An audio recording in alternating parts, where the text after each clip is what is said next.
Hi, my name is Alexis, and I'm going to be doing a presentation today on osteoporosis. So osteoporosis is a disease characterized by low bone mass and structural deterioration of bone tissue, leading to a bone fragility and increased risk of fractures, especially in the hip, spine, and wrist.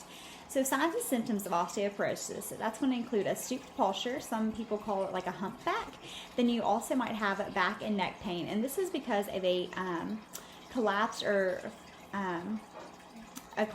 fractured vertebrae. And then an easy to break bone. Sometimes people don't even know they have osteoporosis until they have a fracture, and normally it's a hip fracture whenever they find out that they have osteoporosis. You also might have a loss of height over time, and some people also have joint pain. Risk factors for osteoporosis, that's going to include a person's sex. Women are generally more likely to have osteoporosis. It also might be your age. Elderly people are more likely to have it, so the older you are, the more likely you are to have osteoporosis. Your race is a big factor in whether or not you have osteoporosis. So if you're white or an Asian descendant, then you are more likely to have osteoporosis.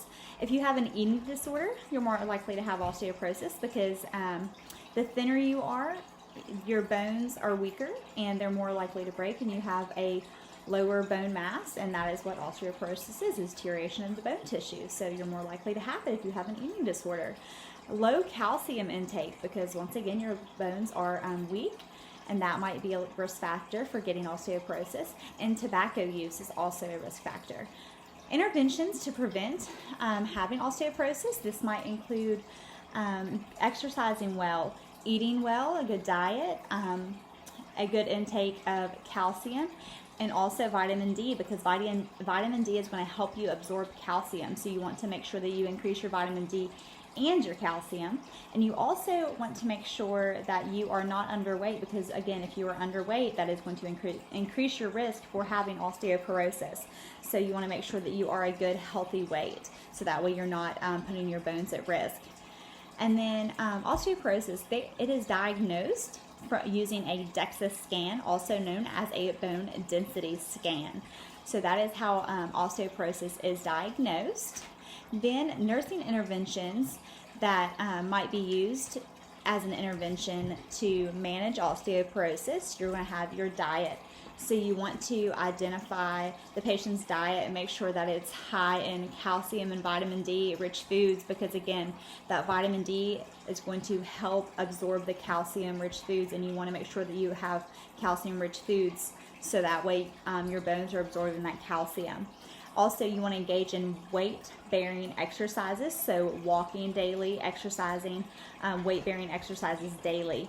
And you want to make some lifestyle changes, so avoid alcohol use, caffeine, smoking, that kind of thing. Carbonated beverages, these are all very bad for you whenever it comes to osteoporosis, and a lot of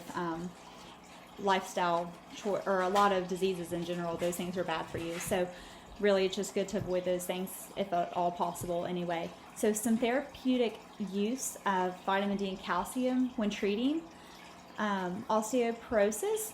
This is because vitamin D, once again, it's going to help absorb that calcium. So it is really good that you take 1,200 units of vitamin D3 and 1,200 milligrams of calcium and 800 units of vitamin D3 daily for someone who has osteoporosis. And this can be taken with or without food, but again, you don't want to be underweight with osteoporosis, so it is good that you do eat healthy and you eat correctly.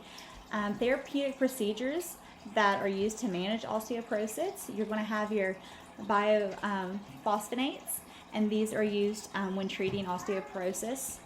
And then complications with osteoporosis, it's normally fractures, and you have spine and hip fractures, and that's the most serious complication with osteoporosis.